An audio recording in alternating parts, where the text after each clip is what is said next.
5, so you're good. We're good to go. Ready to roll? We're ready, Chairman. All right. Call the meeting to order. Board of Appeals for the City of Las Vegas. One new read the announcement, open meeting. And then roll call. Roll call. With the class. So we are in compliance with the open meeting law, and then I'll take roll. Chair Rice, Present. Vice Chair Janowski is excused. Member Sargent is excused. Member Brock. Member Woodward. Here. There's Member Wyatt, excused. Member Roberts. Here. Member McGee. Here. Thank you. We have a forum. Is there an open meeting law announcement? We are in compliance. Any public comment during this portion of the agenda? Must be limited to matters on the agenda for action. We wish to hear the name for the record, the amount of discussion, as well as the amount of time and single speaker is allowed may be limited. So is there any public discussion? We'll close it. The next item is possible action to approve the final minutes by reference of the regular meeting of April 30th, 2015. We're a busy group. Yeah, you are a very busy group, Chairman. Have a motion to approve the minutes. Second. All in favor? Aye. Any opposed? Motion carries. Okay. And presentation by Luann D. Holmes, City Clerk, of the 2017 Handbook for Board, Committee, and Commission members. Thank you. My name is Luann Holmes, for the record, City Clerk, and thank you for having me.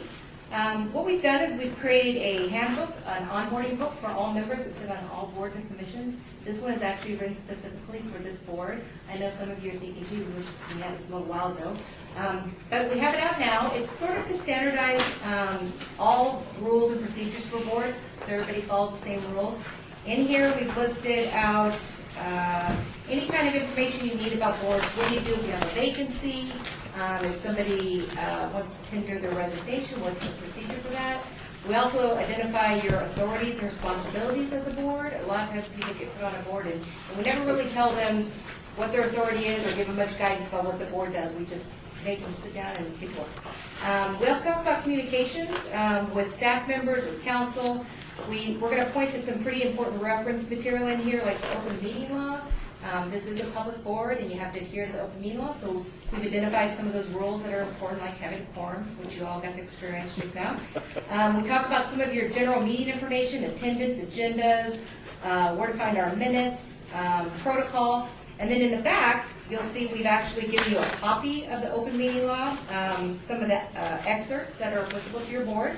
We've also talked a little bit about the Nevada Revised Statute 241, which goes into more detail about the open meeting law.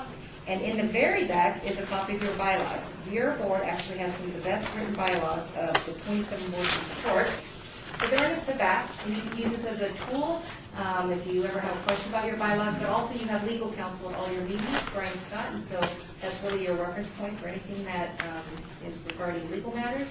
And in the corner of our little room there in that white binder, we have another copy of these bylaws. So if you were to meet again, say in a couple of years, you need a copy of the bylaws, they're right back there for you. We think we wrote it pretty simplistic, easy to follow, but if you have any questions, feel free to give our office a call. Do you have any questions now?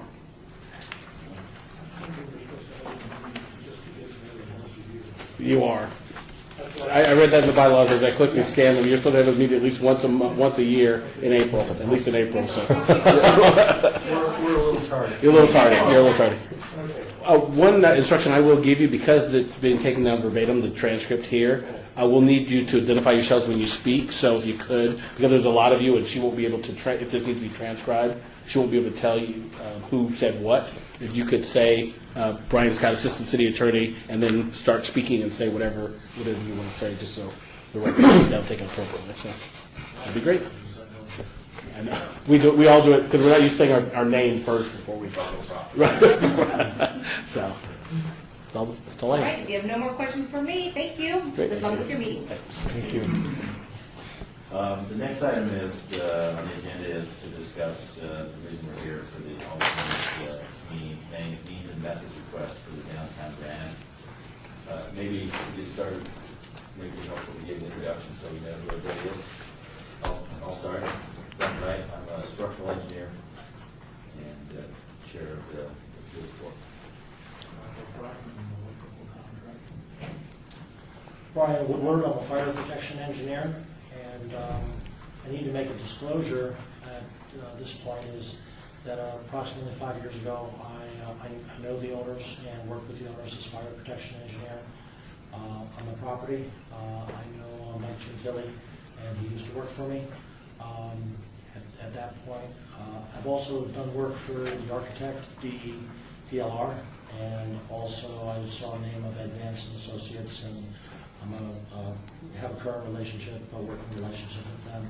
So out of the abundance of caution, I'm going to abstain from discussion and voting.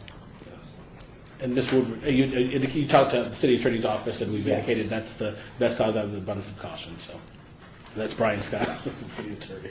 Sorry. Eric Roberts, I'm an architect.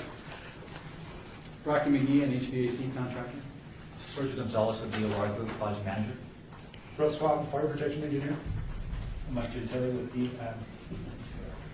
PCNA Group, fire protection engineer. I'm Bradley Aronson with the CIM Group. We are the owners and developers of the downtown grant. Jack Bresler and Bresler Builders. Kevin McCosker, manager of building and safety for the city of Las Vegas.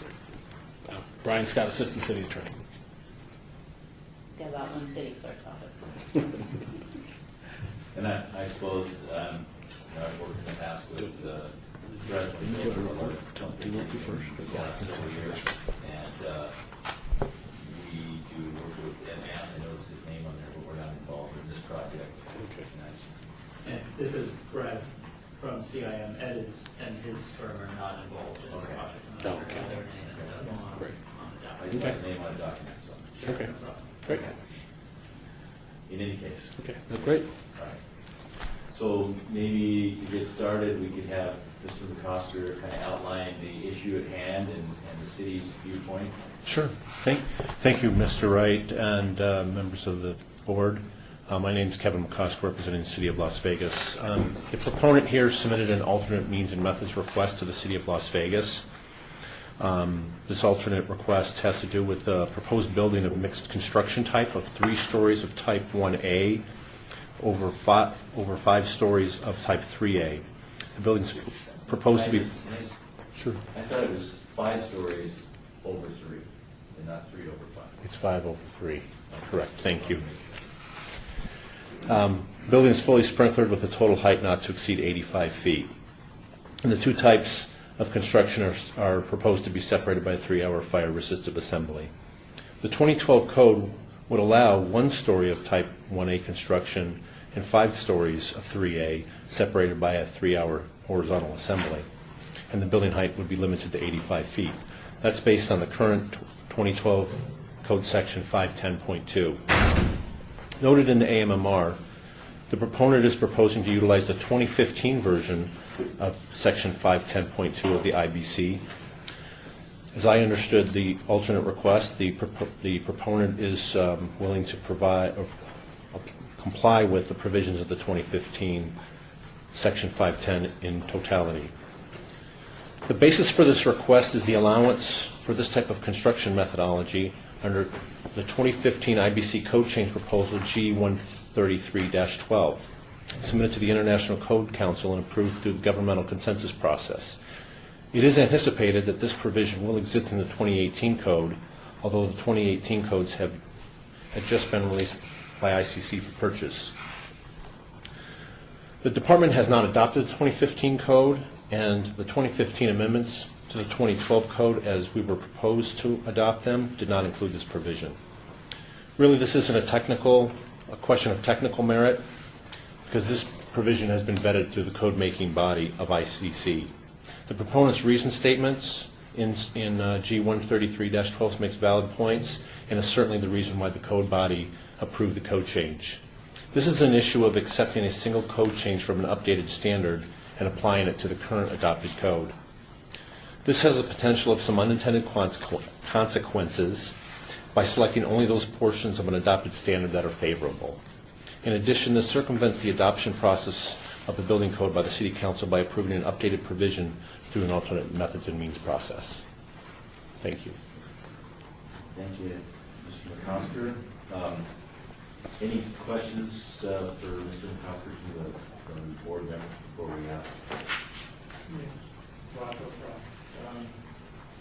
So they only want to use a portion of the 2015. Would it be, are there other sections in the 2015 that would be applicable? I'm not aware that there are any provisions in that section that would apply specifically. The rest of the 2015 other requirements that would be more stringent than the 12. So they're going to try and use the 12 everywhere except for that one section. That's correct. And what if they do every compliance with everything that was in the 2015 to apply to that building? The challenge with that is that the 2015 code has not been vetted by the department or by SNOBO, which is the organization that develops local code amendments to address local conditions.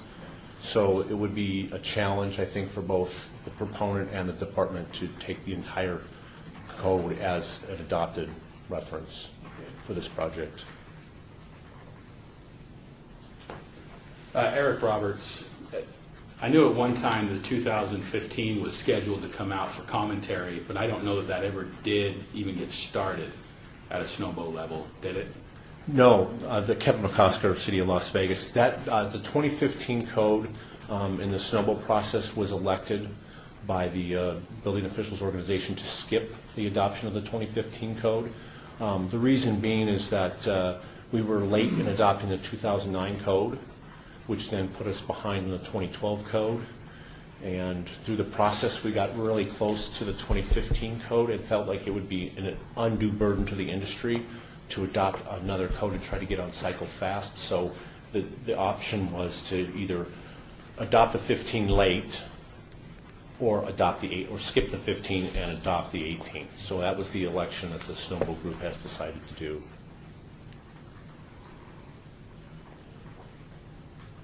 Kevin Rocky McGee, board member. Didn't they just send out requests for industry for the 2018 to start looking at that? Yes. Okay. Yes, SNOBO is currently in the process of developing their code committees for the local adoption of the 2018 IBC, the I codes, the U codes, and the 2017 NEC codes. Any other questions from the board members? Doug Sartain, first of all, I apologize, I'm late, my secretary put me in the wrong address, so I'm just going to listen and try to catch up with what's going on. Again, my apologies to everyone. If there's no more questions, gentlemen, is one of you are going to present your take on the... Sure. This is Brad Aronson from CIM. Between myself and Mike, we'll give the presentation just by way of brief background from the ownership and developer side. So CIM acquired the then Lady Luck in 2007, and with the help of Breslin Jack and his team, Breslin Builders, entered into a gut renovation process from 2011 through 2013 that transformed the Lady Luck from the 1980s era building into the downtown grand and retirement operation that we have ongoing there even as of today. 629 keys between the two existing high-rise towers. We are proposing to add a third tower now, which is the subject of our discussion today, increasing the room count from 630 keys by about 500 new keys to just under 1,100. The downtown grand has been very successful for us and also a boon in our eyes and I believe in the cities towards the continued renaissance that downtown Las Vegas is having at the moment. We're very excited by the product and the success of the downtown brand and are looking to continue that by effectively doubling the size of the hotel. There has not been another downtown core hotel tower built in the last 10 years or so. And so we view this not only for ourselves, but for the broader community, particularly downtown Las Vegas, as a real push towards that continuation of the renaissance that downtown and Las Vegas in general is experiencing, and are very excited by the prospect. We've put together a proposal for this project that is a high-rise building, but not to the same height as the existing two towers, and think that the proposal on the building type is one that has been vetted, is safe, and works within the context of the existing downtown Grand Resort property. I will let Mike from PCNA give you the technical specifics of why we believe that. But from the ownership side and from the hotel side, we would not put anything in front of this board or the city that we did not fully support and think that was safe. And as a final closing piece, I would also just like to say thank you all for taking the time out of your day today to be here with us. I recognize that it's not an everyday occurrence, or maybe even every year occurrence for this board, so we appreciate everyone's time this afternoon. Okay. So, thank you, Mr. Chairman. Mike Gentile with PCNA Group. So, to build on what Brad said, just to give it, as we lay out where it is, where the portico share and the surface parking lot is to the east side of the property. That's where this proposed tower is going to go. So we're going to essentially take the portico share cover off and build this over the top of that. So the drive aisles and the parking that's out there will stay, and it'll just be outdoors at that point. The building will curve above that. So I'm sure you've all read the alternate that we prepared and submitted and have a good idea of exactly what we were requesting and why. Won't get into the weeds on it too much here, but I'll kind of go over it again. So what we have is proposed as an 8-story building. It will qualify as a high-rise if this is approved. So essentially we have one level open grade and 7 levels above it. We got into the discussion with the building department on the differences of the code cycle between 2012, 2015, and 2018. Essentially, for the purpose of this discussion, the 2015 and 2018 codes don't significantly change from what we know, and several of us have participated in the national ICC process of developing those amendments through the various code cycles, including the 2018. So we kind of look at the 2015 and 2018 as the same thing, and I think one of the questions that was asked earlier, there are no other sections of the 2015 or the 2018 that really sort of pertain to this. So it's a standalone provision that changed. And the reason that it changed was essentially because they realized that there were holdovers from the legacy code, which were the UBC codes prior to the IBC adoption. So the last UBC adoption we had was 1997. And when we got into 2000, we started adopting the IBC codes. And some compromises by different code bodies around the country to get everyone to be on the same page, you had some holdover provisions. One of the holdover provisions was that the first story of a, quote, podium building, which is a type 1A, which is fully concrete, non-combustible, with a different construction type occurring over the top of it, had to be limited to 1 story. Now, what has changed since then over the code cycles, and the reason that this more recent code change in 2015 and 18 allowed multiple stories on type 1 is because prior to this under the UBC, the building didn't have to be sprinklered in the 1-story portion. Now it does, and of all the construction types and all the protective features, active and passive, that we have, this is probably about the highest level that we can get of fire protection and life safety.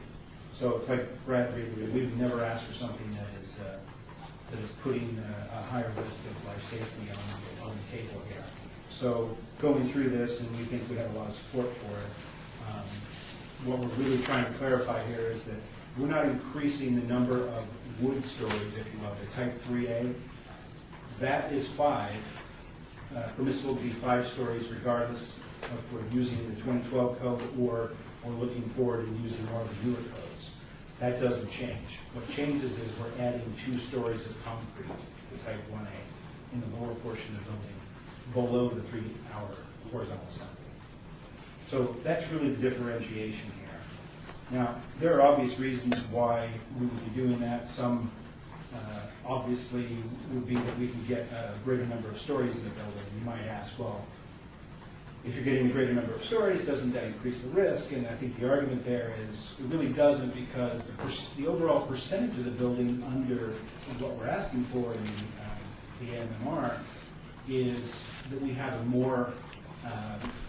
a higher percentage of type 1A construction in the overall building. The building heights are the same regardless. We're limited to 85 feet, whether it's under the current code or whether we go to the newer codes and ask for the MMR approval. So we haven't changed the risk from that perspective. And there are arguments, and it was referenced earlier, the G133 document. The G133 is really the proponent that went to ICC in 2013, 2014, and made the argument that this code should change because it was a correction rather than asking for something new. We view it that way as well. And the correction is when the legacy codes had to hold over to 1 story of the type 1A, they didn't have a requirement to sprinkle the building. Now we do. There's really no reason to limit that, because the risk associated here is the overall height of the building, not how the number of stories occur within it. And that's pretty consistent with the rest of the code adoption and how the code treats the requirements for active and passive fire protection and life safety features.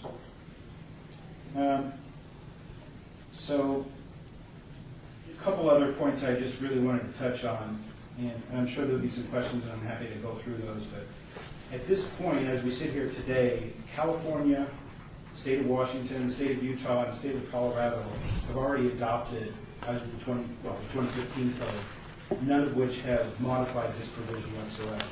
So all of these states around us have already adopted this and are already allowing this building type. So we're not asking for something that's unique to a code that's never been adopted, or something that was in the base code and in the western states got modified. That's not the case. It's already something we can do in all of these other neighboring states. Not all the states have adopted new code cycle for various reasons. Arizona is in the process of looking at the 2018. They skipped the 15 as well. And I think there were a couple others who looked at Oregon. They were also doing the same thing that we're going to do. I guess the next thing would be that by allowing, simple math really dictates here, by allowing the additional 2 stories of concrete, which is really what we're asking for here, while we don't change the overall height of the building,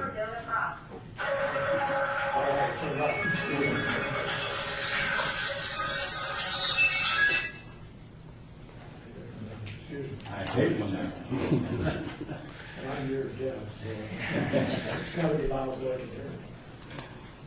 okay. Mike should go continue. So, well, we don't change the overall height of the building, and I think we have on the board over here kind of a diagram of how that works. To the left is the alternate that we're asking for. In the green is the concrete portion of the building, which is roughly 40% of the building, and then 60% of it over the top of that is the type 3A, which is essentially, it can be built in various different ways, but we're looking at a wood framed building with rated exterior walls. That's how we get to the type 3A. On the right is the existing code, which shows the 1 level. You can't really see it because it's just the columns of the building in green there, because that's the drive aisle and the outdoor parking, which the building's sort of standing on. You have 5 stories above that of the type 3A, which is the wood. Notice the overall top height of the building is the same on both, but we've sandwiched greater numbers of stories in there. So I think that really what you're seeing there by math is that on our newer approach on the left, the highest occupied floor level determines where a high-rise building provision kicks in. We are actually, because of the math of the way the floors work within that 85 feet, guaranteeing that we'll have a high-rise building. On the right, you don't necessarily have to have a high-rise building, because that highest occupied floor level, where the foot is of the, on the highest floor, does not have to be above the 55 feet, which triggers high-rise provisions. So this is another big significant argument that this building can be significantly safer, because if you apply all of the high-rise provisions to this, which we are forced to do by going down this route, we have to put in a fire command center, we have to put in smoke removal, we have to put in pressurized stairs, we have to put in a voice evac system and fire alarm. There's all sorts of features, secondary water supply for the sprinkler system, fire pump, the whole deal. We wouldn't necessarily have to do that in the current code. So really, that's one of the proponents' arguments in why the code changed, and we can see exactly how that works here by looking at this diagram that in fact it does apply here. The national code for high-rise buildings is at 75 feet, ours is 55 feet.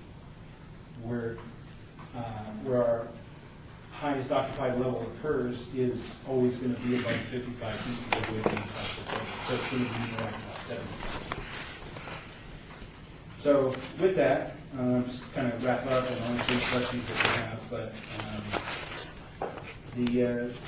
the overall demonstration of how this doesn't really affect the features of fire life safety, levels of protection. In fact, if anything, it guarantees that we're going to have to increase those because it is a high-risk building. Second thing is that the code didn't really change to provide something new to developers as a new tool or to lessen the provisions. The code changed because there was no reason. It was viewing it as a correction that needed to be made, as a holdover that needed to be addressed, and finally was addressed. And I guess the third thing is that as we went through this locally here, I was the chair of the 2018 General Committee for the IBC adoption. Well, not the adoption, but the proposed amendments that we took to Memphis, Tennessee to the ICC hearings about a year and a half ago. And we vetted this fully with all of the local jurisdictions and all the other interests that usually participate in the process, and no one amended that during that process or proposed any amendments to it. So we had, Kevin, you could correct me, we had quite a few amendments that we took to Memphis with us. Kevin McCosker, City of Las Vegas. I don't recall the exact number, but it was 20-something. Well, yeah, and we had some additional ones in the plumbing and energy codes and what have you, but yes. Right. So Mike Gentile, APCI Group again. So this was never proposed at that point. And having discussions with other local jurisdictions in the past month, because this issue has come up, Henderson, North Las Vegas, Clark County, nobody has indicated to me that they have an appetite to modify this in any way. And if I may, one final thing to go back to your question before, there were no other sections in the code that this impacted that we could find in our analysis of looking through either the 2015 or the 2018 amendments or the base code changes that have been made. So our request is that this be a standalone request to allow just this particular singular provision of the code to be approved for this particular project. So with that, I thank everyone for their time and consideration of this, and I'm happy to answer the questions from my end. Thank you very much. Any questions from members of the board? Eric Roberts, it seems to me that we've got two things that have been said by Kevin and something else has been said by Michael. One, it's not an approved code, right? So is it the role of this board to establish approvable code without that being vetted? I mean, we could debate the technical, and researching the technical, I'm on board. I mean, in 2015, that's the way it's going. However, we don't have a code to hold this to that's been vetted or approved, and so what kind of precedent do we set? Do we have that authority to set as the Board of Appeals to say, sure, grab a code that's not vetted, that's not through SNOBO, has no amendments, and just pick whatever you want and run it through the appeals board. They'll green light whatever you need. I don't know how we do that. Mr. Chair, if I may respond. Mike Gentile, PCI Group. So for one, I think we've gone through the regular order of processes with the building department by submitting this as an alternate. And that is a relief available And generally speaking, I've been doing this for 25 years and Russ for 35. One of the standard justifications for supporting alternates, which is an adopted part of the code, is citing approved codes, whether legacy codes in the past or more recently adopted codes that have been vetted nationally. And so we're not going out on a limb to try to request something that's not been accepted nationally, and we're already into the second code cycle of this, so it's not as if this is something that hasn't been published yet. This has been out there for several years. We're a bit of a victim of, timing here because we haven't adopted that. Now, one of the things I will say is it is anticipated that notices have gone out for committees to start forming in 2018. We anticipate this project is going to take about a year and a half. One would presume that we wouldn't take a year and a half to adopt the 2018 code from the time it hits the street, we hope. And I did that at the same time. It's ironic. Kevin McCosker, City of Las Vegas. So I think that I think it's not unreasonable to say that we anticipate that this code will be in place well before we get a certificate of occupancy to actually occupy this building. So I think. Yeah, Eric Roberts, and perhaps then if we want to look at the technical side of it, I mean, if we can take the one side of my brain that's kind of tugging at me and just say, let's look at this on its technical merit with the code. It seemed to me that it was a cherry-picked section. I understand that you say there's nothing else that affects it, but if in your AMMR you had presented, we did a full analysis of a building through the 2015 code, and here's exactly what that looks like. Here it is point by point, the difference, not just the difference that we want to see, but everything, as if we were to take a full suite of 2015, that would seem to me to be a more encompassing approach to this that would use the 2015 code as a baseline. Was there a reason that... Yeah, Mike Gentile, PCI Group. I do reference that in the AMMR request, that we did do that full analysis. And in fact, we did do the full analysis. When we submitted to the building department, we had discussed what should be included and what should not. That code analysis was done, and there was nothing that was different from the 2012 other than this one single provision. Nothing at all. This is Doug Sartain. With respect to what Eric said earlier, going back to the onset of this board was designed, in my opinion, for exactly that alternative means and method. So I'm not terribly concerned about setting a precedent or setting a code. I think that that's why we're here. And if it changes again tomorrow and somebody else presents, I don't have a problem changing it tomorrow. So just for the record, for my peace of mind, that's why we're here. So I'm not terribly concerned about changing any codes, past, present, or future. Any other questions? I have several, but I'll defer to borrow glasses. So I'm a structural engineer. I'm not an architect. I'm not a fire protection engineer. So usually I let architects and other people deal with these issues. So just to make sure I'm clear, the currently adopted 2012 IBC allows what's on the right of this diagram right there. Kevin McCosker, City of Las Vegas, that's correct. Oh, thank you. And other than maybe the technical issues that you brought up, Eric, the issue is simply that the 2015 IBC that's not been adopted, not been vetted yet, allows for the proposed configuration on the left. Is that correct? Kevin McCosker, City of Las Vegas, that's correct. So, and it sounds like the major concern with the City of Las Vegas is just simply that they're proposing to follow code that's not been adopted or vetted. Kevin McCosker, City of Las Vegas, that is correct. So So Let me make a one point of clarification. It has not been vetted locally. I just want to make it clear that in my previous statement, the 2015 code has been vetted through the ICC process, and this code change was approved and published in the 2015 code. Because we see that in the report provided by PCNA, where they have this G133 document that appears it's been looked at very carefully, at least on a national level. So I just have a few more questions for you, Kevin. You mentioned potential for unintended consequences. Are there any in specific that you can think of might be an issue for this particular project?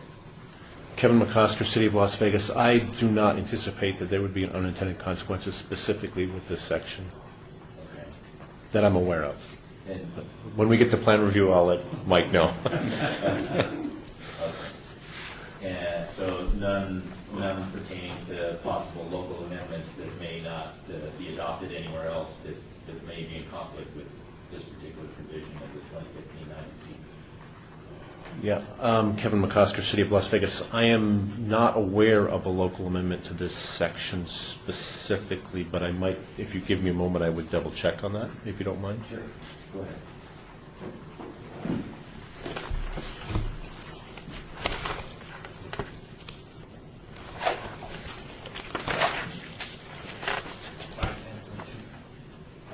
And I'm looking, Kevin McCosker, City of Las Vegas, I'm looking through the index and I do not see a code change amendment to 510.2. So is there It's any, not in the current local amendments. and is there any reason to believe that you know of that there may be an amendment made to this section 510.2 in the 2015 that was adopted locally? Kevin McCosker, City of Las Vegas, I have no reason to believe there will be, nor do I have a reason to believe there will not be. I could not answer that question at this time specifically. And I would say that it would be a challenge for a code amendment to meet the snowball criteria to make a change to this section. Are you aware of any local conditions that might be different from California or Washington or Utah where they've adopted it with no amendments that might lead to an amendment? Kevin McCosker, City of Las Vegas, I'm not aware of any.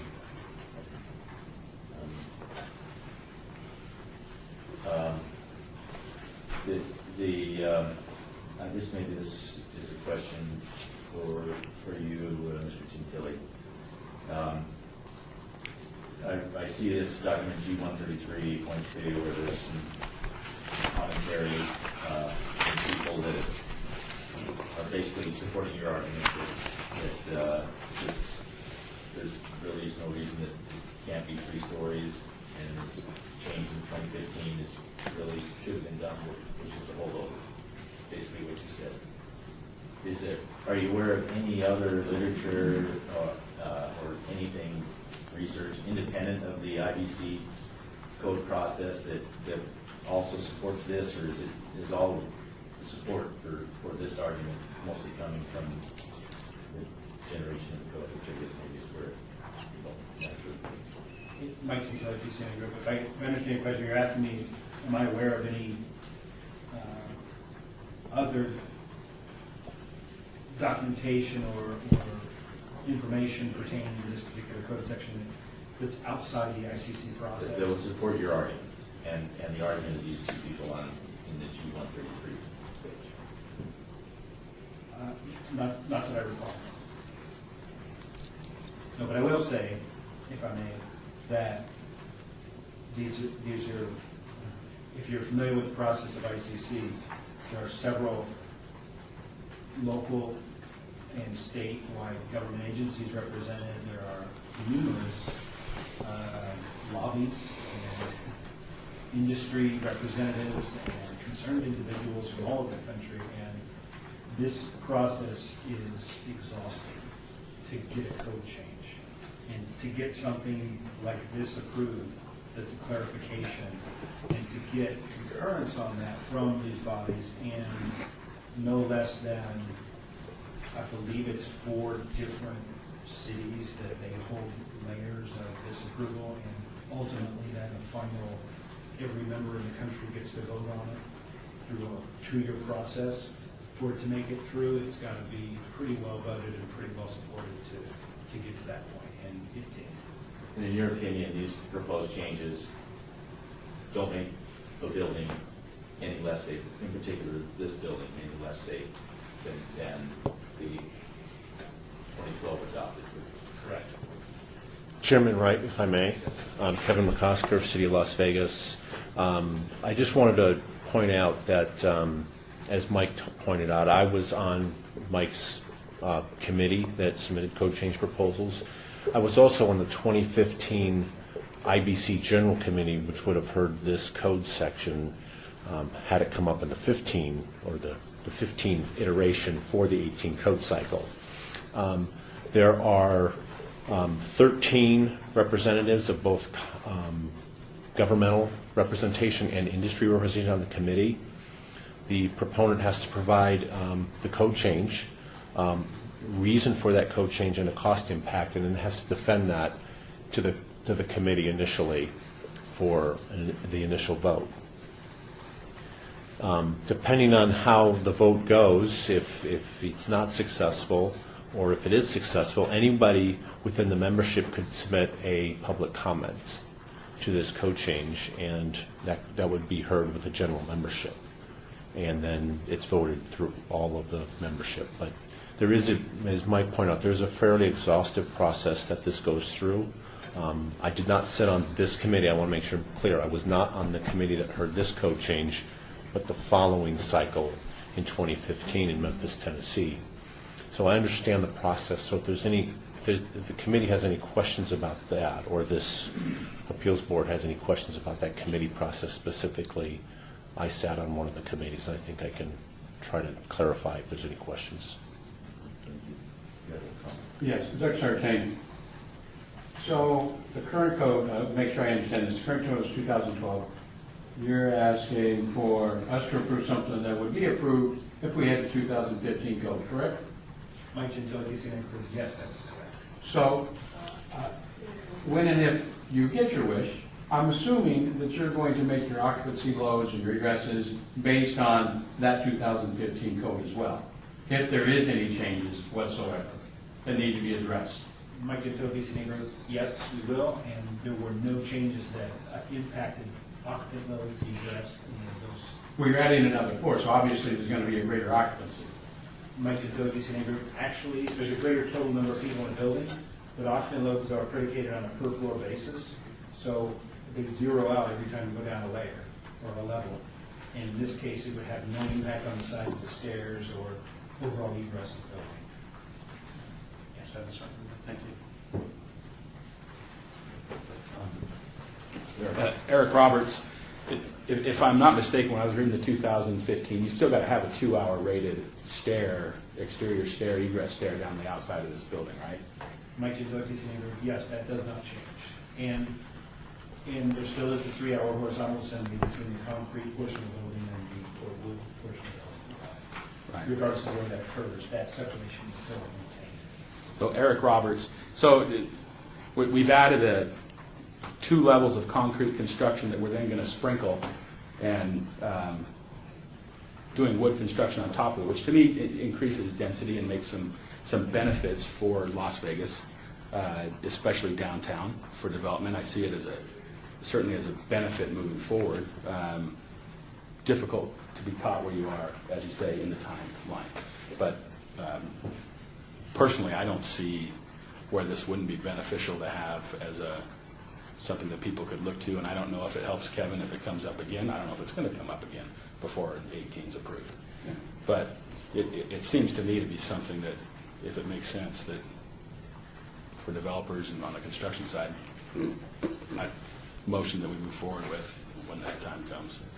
Are we ready to make a motion, or are we ready to work? Well, I don't know if there was a question. This is Kevin McCosker, City of Las Vegas. I don't know if there's a question from Mr. Roberts, but yeah, I'm not going to know if there's a code change. But if this does get approved by the Board of Appeals, this would be precedent for at least us accepting this code change provision through the Board of Appeals. We wouldn't come back to the Board of Appeals a month from now and say, hey, someone else submitted this, we turned it down before, we would use this as a precedent to accept this concept until such time as the 2018 code is adopted by the jurisdiction. Before we entertain a motion, if we're going to go, I have just a couple more questions. I don't know if it's appropriate. We have a fire protection engineer who's recused. Can he give his opinion? Well, the thing is, when you recuse yourself from voting, unless you can give information that's kind of unique without going either for or against the particular item. So if there's a particular question you have that he may have some professional knowledge with regard to that doesn't go for or against the item, then he can answer that question. Can I ask a question and you tell me if you can answer it or not? Is that Well, I won't know the answer, but as long as I won't know the answer, that's the problem. That's the problem. My question would just simply be, in his opinion, does this proposed change that's being requested reduce the safety of the building? And can you answer that question without being for or against it? I can't answer the question without being neutral. You cannot be neutral, you're saying? So that's a, unfortunately, you can't answer the question. I will, as fire protection company, I will address that. With my limited knowledge, I certainly can't speak for Brian. That was why I asked the question about the occupancy load. Obviously, we do have the codes in place to address the additional floor, so I don't believe that there's going to be an issue, in my opinion, additional fire hazard. Eric asked about the 2-hour fire rating. Again, I feel comfortable with that. Thank you. So, would someone like to make a motion? Are we ready to do that? Yeah, I'd move that we approve the appeal and allow the change in the code to accept the 2015 interpretation of section